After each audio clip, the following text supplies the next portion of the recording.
社畜被一脚踹翻在地，紧接着2把枪对准了他。社畜被吓得屁滚尿流，什么都着。他只是在为公司送光盘而已，突然就被海盗给劫了。然而这2个海盗完全没打算放过他，而是将他劫持到自己的船上后扬长而去。名为达奇的黑人呼叫巴拉莱卡，表示猎物已经到手了，和约定好的一样交货。与此同时，日本旭日重工企业内，资财部的景山部长就在今天发生的事进行说明。下午4点，他们公司的光盘在美拉尼西亚被夺后，一家名为九重葛贸易的商社向他们提出交涉邀请，对方的真实身份是俄罗斯黑帮，想从他们手里要到光盘收货方的东南亚走私线。简单来说，就是用他们的不合法生意从中分一杯羹。而那张用来勒索的光盘，记载着旭日重工创立以来最大的丑闻。但很快又有情报传来，说俄罗斯黑帮并没有收到光盘，那光盘还在袭击美拉尼西亚的海盗手上。景山意识到这是一个大好的机会，能够在光盘送到黑帮手里之前抢夺回来。于是董事会将这件事交给景山全权负责。再说回抢走光盘的海盗这边，达奇不满莱威将倒霉社畜一起带上，而莱威也有他的理由。这一次他们的报酬只有2万，赚点赎金当补贴怎么了？但是想法太天真了，如何交涉，和谁交涉，电话号、银行账户都知道吗？莱威恼羞成怒，对着社畜连开几枪，把他枪毙了丢河里总行吧？达奇赶紧制止了莱威破坏船舱的行为，带着吓得快死的社畜到船上抽烟透气，并表示会想办法联系他的公司回收他，不过要先把光盘送到雇主手上，他们这属于中间商赚差价。或许是因为斯德哥尔摩，社畜居然信赖了眼前这个大块头。他叫冈岛，不过是公司里一个非常不起眼的专务。公司老总直到行动的时候才知道有这么一个人。景天已经联系了优社行动，冈岛自然也就被放弃了。船靠岸之后，达奇带着冈岛来到一处小岛的酒吧喝酒。这里原本是南越残兵败将经营的店，在包庇逃兵的同时，不知不觉就成恶棍窟。妓女、瘾君子、佣兵、杀手，这些都是无药可救的人渣。老实人冈岛自然无法习惯这里。海盗团3人都有各自的故事。达奇是个长得壮、懂得多的怪人。贝尼曾在佛罗里达大学里惹怒黑手党和佛伯勒。正当要被正式塞进后备箱的时候，遇到了莱威。莱威倒满了酒杯，挑衅冈岛和他拼酒。这男人就要赫拉姆，他不会连女人的挑战都不敢接受吧？冈岛被成功激怒，端着杯子就一饮而尽。可别小瞧了在公司酒局上千锤百炼的社畜啊！冈岛和莱威在这边拼酒，打通了卖家的电话，对方抓住一个旭日重工的卧底，从对方嘴里问出了义欧社佣兵即将出动的消息。而就在酒馆里的人热热闹闹的围着冈岛和莱威起哄的时候，2颗手雷悄无声息地滚了进来。冈岛再回过神，发现酒馆里是一片狼藉，他蜷缩在桌子下方躲避着门外密集的扫射，几乎在场的人都被杀死了。冈岛一路匍匐寻找掩护，正好撞到了在后台悠闲喝酒的莱威。他只是一个普通人，这些对他来说都太可怕了。好不容易大学毕业找到工作，他的人生难道就这样结束了吗？来，让他不要鬼叫，不好好享受人生可是大损失。一颗手雷又丢了进来后，停止了扫射。一队人马带枪进来查看有没有活口，而就在这时，莱威突然从柜台后跃起，在达奇的掩护下，手持双枪对着敌方发起快攻，很快就消灭了多数敌军。贝尼早就偷跑去开车接应，冈岛也不傻，知道自己留下来一定会死，只能硬着头皮和达奇几人撤离。莱威扔出手榴弹后，几人成功逃离酒吧，开船前往巴拉望港和买家巴拉莱卡会合。贝尼正在和冈岛的公司取得联系，如果交涉失败，他就要被扔到满是山贼的地方自生自灭。冈岛人傻了，自顾自把他带走，又把他扔下，至少把他送到安全的地方吧。莱威不爽地用枪顶着冈岛的头，你算哪根葱？好在公司的电话接通了，负责和冈岛联系的人正是景山。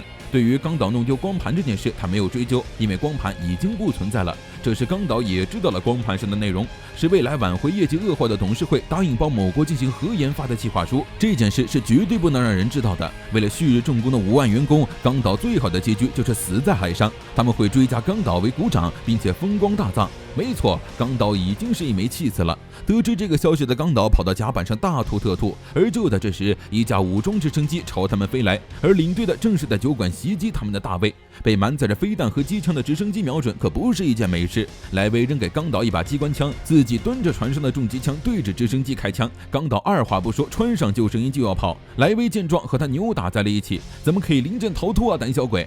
大卫在上空坐山观虎斗，大鱼好不容易上钩，当然是要多玩玩了。憋屈的久了，再软弱的人都会爆发。冈岛再也忍受不了所有人都对他为所欲为的局面，抄起机枪扔向飞机，为什么他要受这种罪呀？然而他并不是什么大力士，机枪自然砸不中，掉进了海里。莱维对他浪费枪械的行为表示强烈谴责。冈岛在甲板上又踢又闹的无能狂怒，他的生命居然只是一盘光盘的附属品。进行过一轮攻击之后，直升机就没了动静。达奇和贝尼都察觉出了不对，对方完全有能力将他们射成筛子，但是现在却退后了5000米，紧紧跟在他们屁股后面。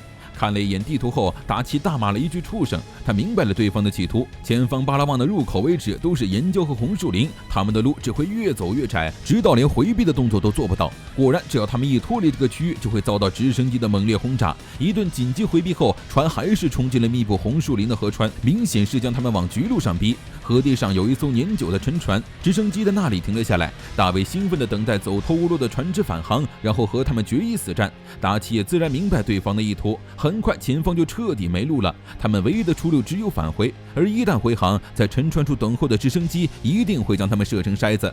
大卫知道他们不会就此灭绝，所以格外期待对手的反击手段。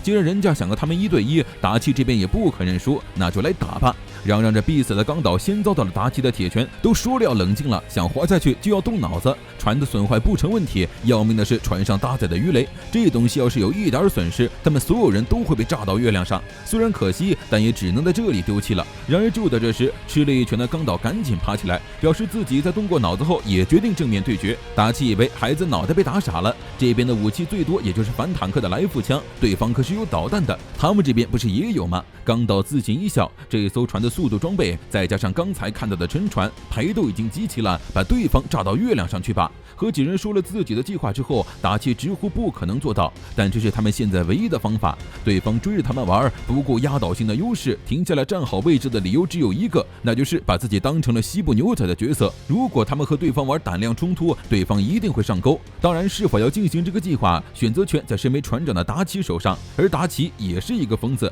很快，直升机的雷达检测到了船只的移动，船只正在全速朝着直升机的方向驶来。冈岛在船头高举信号枪，等导弹飞来，他就朝反方向发射信号。莱维架起机枪朝着直升机射击，而直升机理所当然地发射导弹回击。在导弹飞出去的瞬间，冈岛立刻朝空中发射信号弹。具有红外定位的导弹被信号弹的光芒吸引，扭转方向在半空中炸开。计划成功，冈岛和莱维迅速回到船舱，飞船开足马力冲向沉船。大卫还以为对方是想以沉船作为盾牌，得意的准备等船只绕过去之后再将其一口气解决，却没想到船只居然用沉船做踏板高高跃起，在一瞬间达到了和直升机齐平的高度。2发鱼雷冲着直升机直直射出，尚未得意的神色就此定格，直升机直接坠毁。计划成功，冈岛得意的竖起中指，然后就因为船只落回水里的冲击撞晕了过去。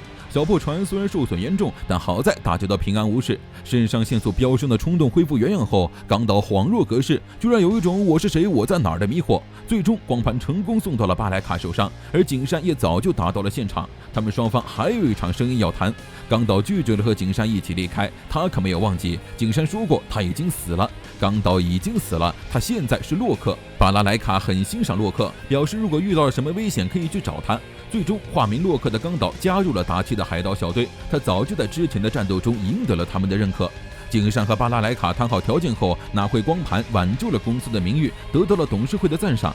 他是个优秀的政客和员工，但他却并不是一个好丈夫和父亲，即使回家也对妻子和孩子极为敷衍。而刚刚成为海盗的洛克，此时正在海上打劫军舰圣约翰斯，海盗也要采取先礼后兵的策略。劝降的洛克势力扛着火箭筒的莱威士兵打下战利品就回港口喝酒，这就是海盗的生活。